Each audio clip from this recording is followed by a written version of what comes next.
Hello बच्चों। तो trigonometry के बारे में मैंने आपको पढ़ा दिया है 3 वीडियो में। अब हम देखेंगे ट्रिगोनोमेट्री का समरी। तो पहले आपको मैं ये बता देता हूँ कि समरी या फिर माइंड मैप इम्पॉर्टेंट क्यों है। आपको एग्ज़ाम में मार्क्स लाने के लिए आपको कितना याद है वो भी इम्पॉर्टेंट है। आप सिर्फ पढ़ रहे हो, आपको याद है नहीं, भूलते जा रहे हो तो कोई फ़ायदा नहीं है। तो याद होने के लिए आपको रिवीजन करना बहुत ज़रूरी है। तो आप रिवीजन कैसे करते हो? पूरा चैप्टर को, फिर आप सारा क्वेश्चन को, सबको आप नहीं देख सकते। तो रिवीजन के लिए आपके पास होना चाहिए शॉर्ट नोट्स, क्योंकि सिर्फ मैथ्स तो है नहीं, मैथ्स है, साइंस है, एसएसटी है, इंग्लिश है, कंप्यूटर है, बहुत सारे सब्जेक्ट्स हैं। तो आपको हर सब्जेक्ट्स में आपको क्या बनाना चाहिए? शॉर्ट नोट्स, माइंड मैप, ताकि आपका एग्जाम टाइम में रिवीजन अच्छे से हो। तो चलो ये बात तो मैं बताता रहूँगा। अब मैं आपको ट्रिगोनोमेट्री का समरी बता देता हूँ एकदम शॉर्ट में, और जो जो क्वेश्चन इंपॉर्टेंट एग्जाम में आएंगे उसके साथ, ठीक है। तो जैसे हमने ट्रिगोनोमेट्री में मैंने आपको जो बताया था, देखिए माइंड मैप कैसे बनाते हैं उसके साथ सब बताता हूँ। माइंड मैप में क्या होता है कि जैसे आपका ब्रेन है, इसमें आपने लिखा ट्रिगोनोमेट्री, ठीक है।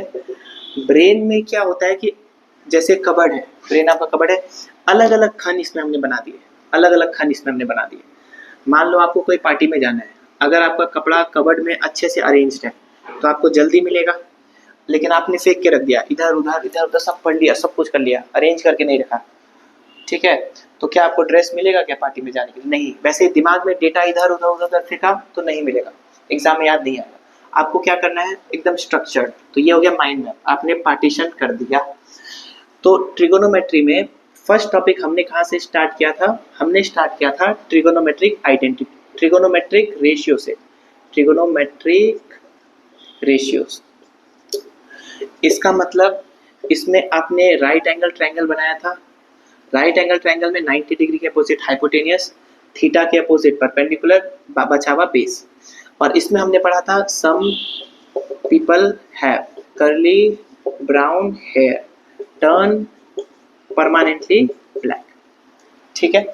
इसमें क्वेश्चंस कैसे आ रहे थे? इसमें क्वेश्चंस ये आ रहे थे, मैं इसमें लिख दूं, चलो इसमें तो टॉपिक्स कम बनेंगे, तो इसमें मैं ब्रांच कम कर सकते हो आप।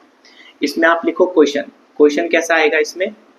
इसमें क्वेश्चन आएगा कि अगर कोई भी एक ट्रिगोनोमेट्रिक रेशियो दिया हुआ है, जैसे 3, सबसे इंपॉर्टेंट क्वेश्चन यही है, मान लो 3 tan थीटा = 4, और फाइंड आपको बोल देगा, या तो आपको बोल सकता है sine theta minus cos theta divided by sine theta plus cos theta, ऐसा कुछ, या फिर आपको कुछ और निकालने बोल दे, 3 + cot theta divided by 2 minus sec theta, कुछ भी। एक ट्रिगोनोमेट्रिक रेशियो दिया है, बाकी कोई भी ट्रिगोनोमेट्रिक रेशियो आप आराम से राइट एंगल ट्रायंगल यूज करके निकाल सकते हो। इस टाइप का क्वेश्चन, कैसा भी क्वेश्चन आप कर सकते हो।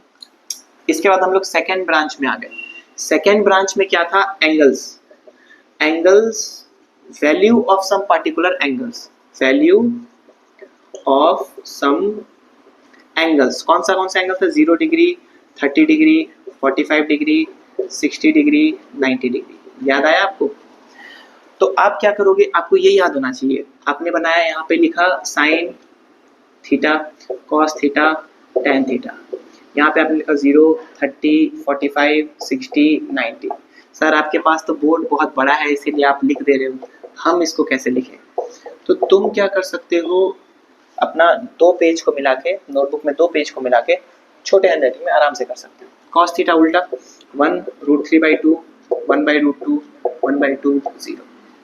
टेन थीटा 0, 1/√3, एक बार 1 आएगा, एक बार √3 आएगा, एक बार नॉट डिफाइंड इन्फिनिटी। बाकी को याद करने का जरूरत नहीं। इसमें क्वेश्चन कैसा आता है?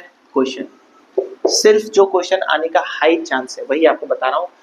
बोर्ड्स के टाइम में हम लोग बहुत क्वेश्चन पेपर भी सॉल्व करेंगे, तो आप देखना यही सब क्वेश्चन रिपीट करेगा, ठीक है।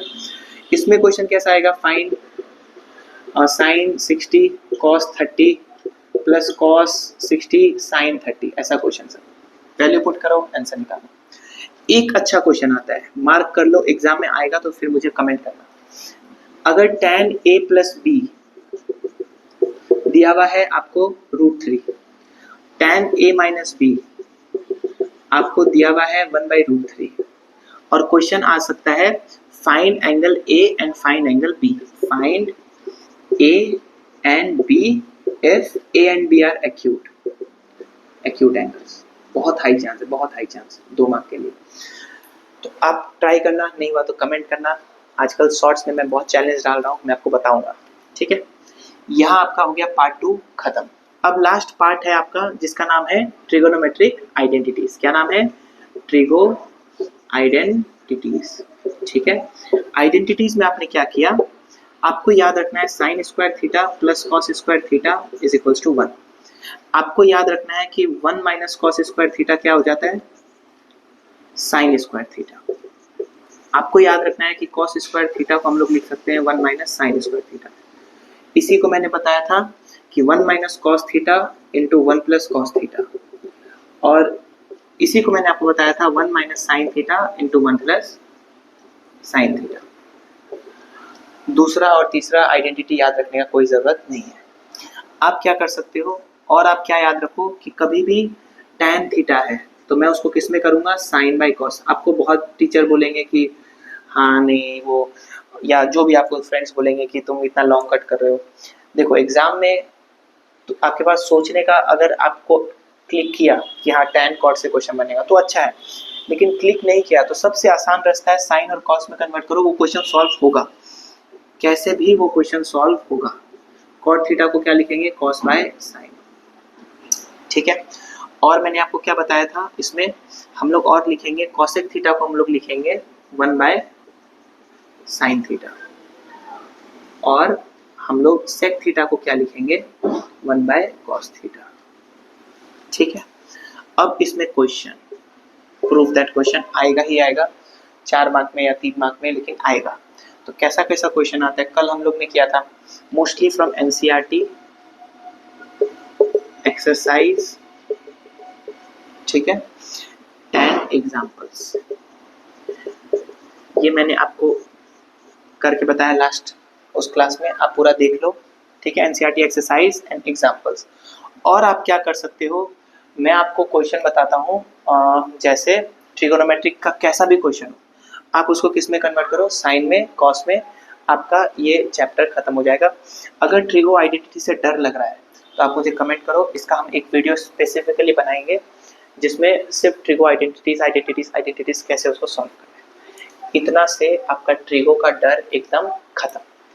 इसके बाद मैं आपको अगला वीडियो लेके आऊँगा आपके लिए सबसे इजी चैप्टर कोऑर्डिनेट ज्योमेट्री, ताकि एक डिफिकल्ट, वैसे डिफिकल्ट नहीं है, अब आप देखो, आप बताओ क्या डिफिकल्ट है, लेकिन कोऑर्डिनेट ज्योमेट्री सबसे इजी। और उसके बाद एप्लीकेशन ऑफ ट्रिगो करेंगे एकदम एग्जाम्पल से, ठीक है। तो चलो मिलते हैं नेक्स्ट वीडियो में, अभी के लिए बाय बाय।